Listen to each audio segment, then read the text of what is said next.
વધારે અઘરું છે. એટલા માટે રણાતરણ પેપરમાં બીજો યુનિટ સિલેક્ટ કર્યો. સરે બધી સિક્વન્સ બદલી નાખી.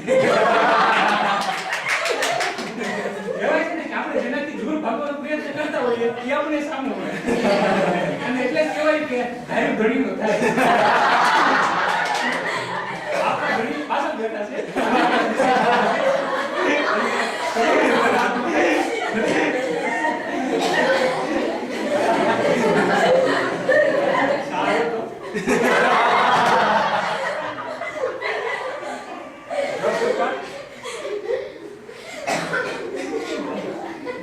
Now let's directly come to the point. My point is that I will try to justify the definition of history given by Adrian into the context of Tony. So Adrian Finn gives the definition in the very beginning of in history class that history is that certainty produced by the memory, inadequate memory as well as lack of documents. So we will try to see how this definition is applicable in the narrative. So Sands-Open Ending is a 2011 Man Booker Prize novel by Julian Barnes, and this novel is centered around the four major characters: Tony Webster, Veronica Ford, Adrian Finn, as well as Sarah Ford. The novel is memory about the youthful days of Tony. So how the novel is beginning? So for example, Tony Webster is in his 60s and he is remembering his past, a time before 40 years, that what had actually happened. So he remembers his history class, that we were in school and I remember my old school teacher, old Johan, and among them he remembers the definition of history, that how they had discussed the history. So they discussed the various definition. So when teacher asked that, what do you think? What is the definition of history according to you? So Tony quickly replies that history is nothing, but history is the lives of the victors.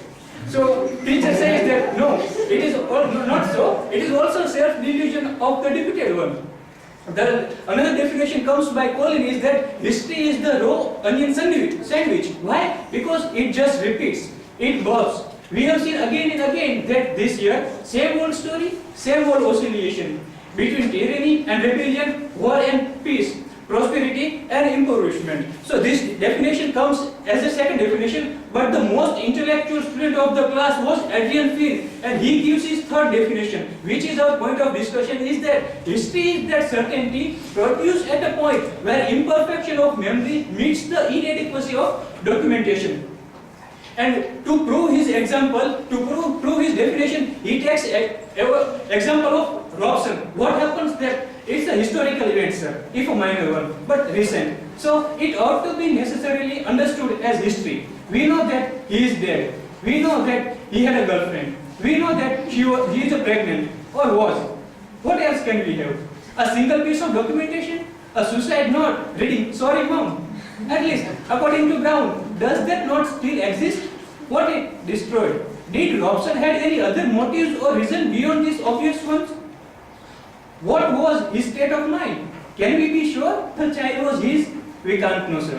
Not even this soon afterward. So how might anyone write Robson's story 50 years' time when his parents are dead and his girlfriend has disappeared and doesn't want to remember him? You see the problem, sir? So he problematized the definition that what is the actual problem with history. Now from the definition we have two major words, that imperfect memory. Let's take example of our freedom fighting movement.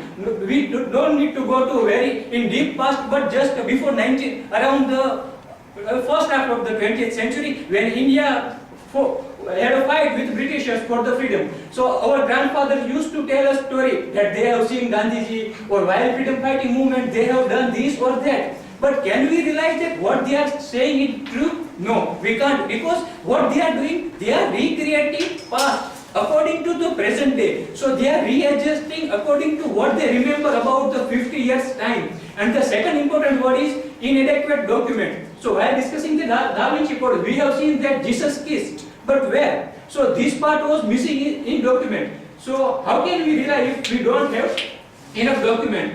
And so as a result of this, their teacher provides them answer to this.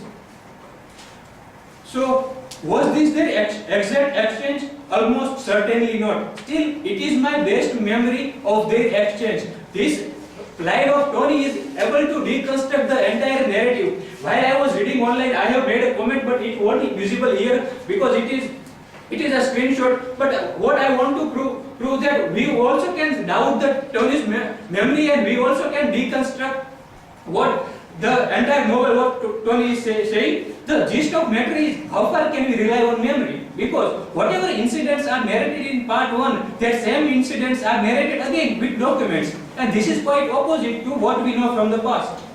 For example, Tony's letter. So we come to know about the Tony's letter in first part that he says that I have written letter to Adrian and Veronica. But when we even Tony reads his own letter in the second part, he is surprised, he is shocked that how can I write such a terrible letter? It was a written document, a proof, which even Tony in his own handwriting, which he even can't deny. So what? The question may comes that so what? This leads us to doubt the earlier memory narrative because he didn't mention the ugliness of his narrative. Still now, we were thinking that Veronica had damaged Tony, but it was Tony who had damaged Veronica and Adrian, and then even he was living life as if nothing has happened. Well, in one sense, I can't know what it is that I don't know. That's philosophically self-evident. Adrian's this sentence is the heart of the novel. Because of imperfection and weakness of memory, we cannot reach to reality as we have an assumption that whatever our memory suggests is only reality. Tony did not get sense about many things, about young Adrian, because his memory tells him one thing, that Adrian had relation with Veronica. Having this memory, he is an assumption that young Adrian is Veronica and Adrian's son. So he even doesn't know what he doesn't know. Means he cannot bring himself out of his memory and cannot view that perhaps Adrian had relation with other, and so he even cannot guess that Adrian was in love with Mrs. Sarah Ford.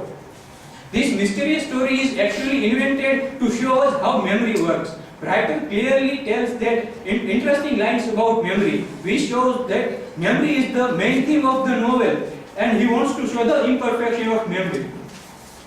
And so we can say that entire history is also unreliable, because if human history is partial, then one cannot rely on history or documentation done by partial memory. So what we have to read in conclusion is that history is also like this, because we have written history from our partial memory, and individual personal history may be different than reality. If any bad thing has happened in past with us, so we will remove bad thing or that bad experience from our memory, which doesn't hurt our ego, and we will readjust according to our present day. So one can't trust memory, and enough documents are necessary. Thank you.